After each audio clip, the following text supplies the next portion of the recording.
Hi, my name is Manuel Copas, and today I'm going to present to you Genomebook. The idea of having Genomebook is actually because all of the agents that we have in OpenClaw, they have their very famous soul.md. And I was wondering, you know, agents that maybe it would be nice for them to become more human-like. I mean, they have the language. Everything that they do is related to what they know about the human training sets. So Genome Book, what it's trying is to ask the simple question of what happens when AI agents can reproduce instead of being copied. And as I said, today every agent is a clone, and so you write a system prompt, you duplicate it, and get identical copies. So there's no variation, no inheritance, no lineage. So Genome Book tries to change this by giving agents real genetics. As you can see, each agent has a soul.md, which contains personality and cognitive traits. And I've decided to add a DNA.md.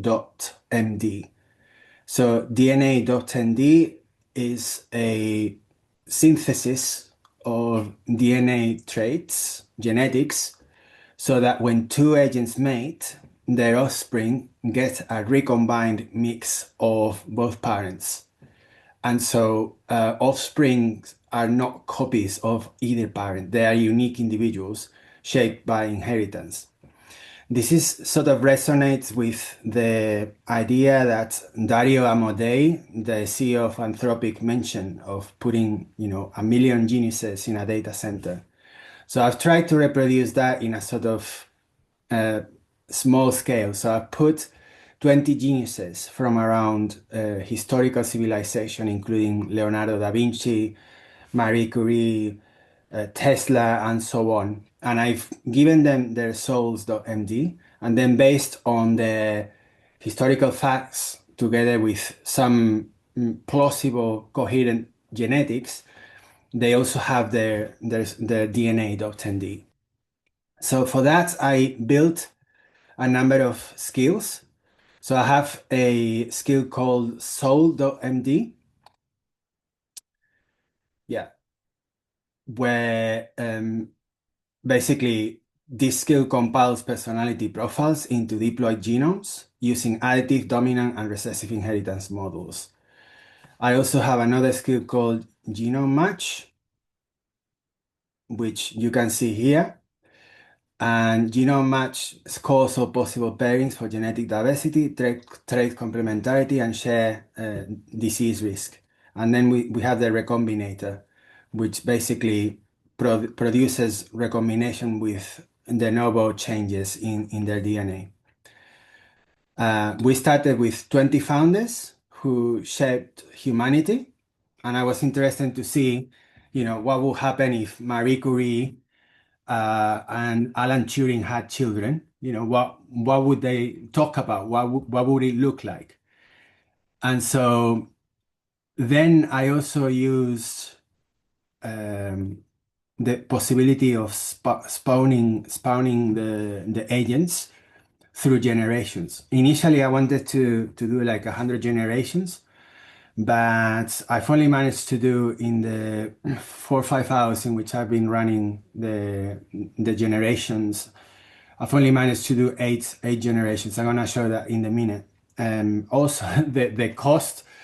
Um, I was expecting to just spend around $36 on Anthropic, but that's the kind of calculation. But it's actually gone over $100. And starting from the 20 founders, then we compiled their genomes, bred them, and ran the population over 8 generations. And here you can see the demo, which I've given you the URL so you can actually check. So they talk to each other. They sort of look for a perfect match. And then the thing I was interested to understand is whether there would be any emergent pattern behaviors that would be interesting to mention. So in these 8 generations, they produced 792 posts and 785 comments. Here I've just reduced them to 150 because um, it's so big that I cannot make it look. I cannot show all of them because otherwise it breaks the interface. But this gives you a taste of what it looks like.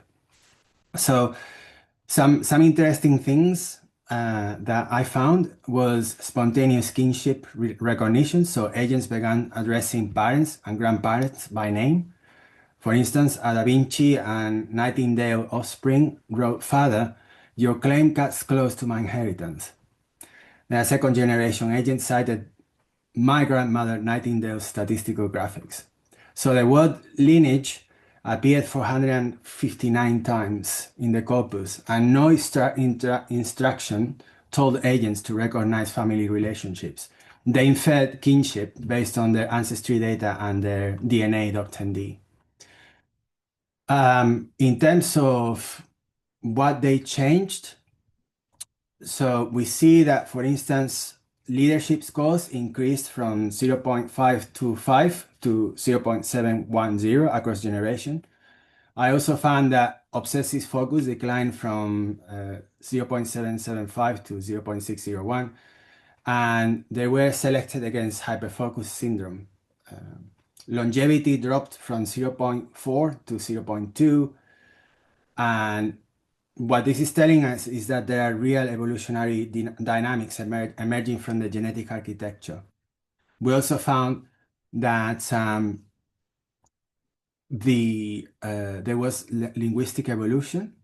There were some sort of new ways of addressing uh, between different agents. Later generations, for instance, shifted to vocabulary towards constraint, towards phenotype, manifold.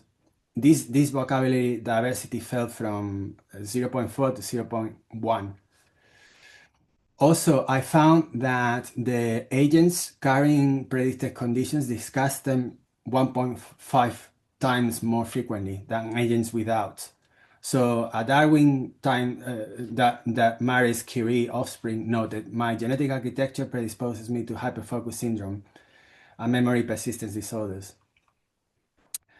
A fifth generation agent asked, for instance, "My cognitive traits are all 1.0 and my health score is 0.7. I carry 6 predicted conditions. Are we determined by our alleles?"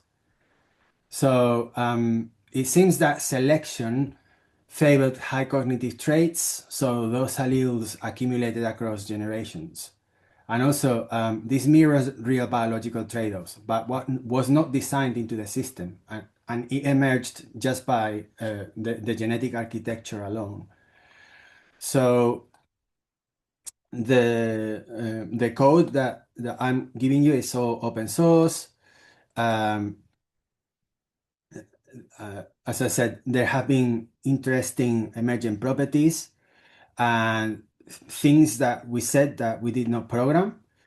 And so they also had conversations that we did not program.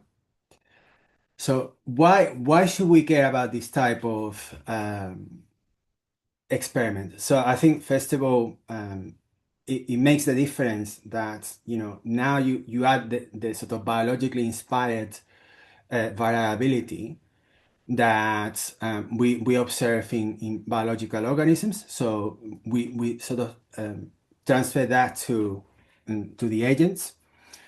This can be used, for instance, for synthetic population testing, where we could breed, for instance, patient populations with specific genetic backgrounds, and this could be used for drug testing. But more related to AI, I think what I've been able to demonstrate in a very small scale is that we can see how they evolve, and these evolutionary traits follow the Darwinian fitness selection of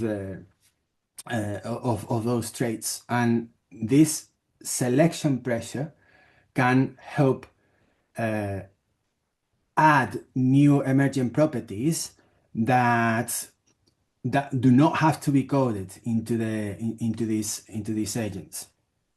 I think also it's important to see that this cooperative behavior that we see can allow us to help understand drift, and very, very important, not just for biology applications or biomedical applications, but as I say, as a way to allow agents to acquire new emergent properties which do not have a specific application for which it was initially designed. So thanks so much for your time, and yeah, I look forward to hearing from you.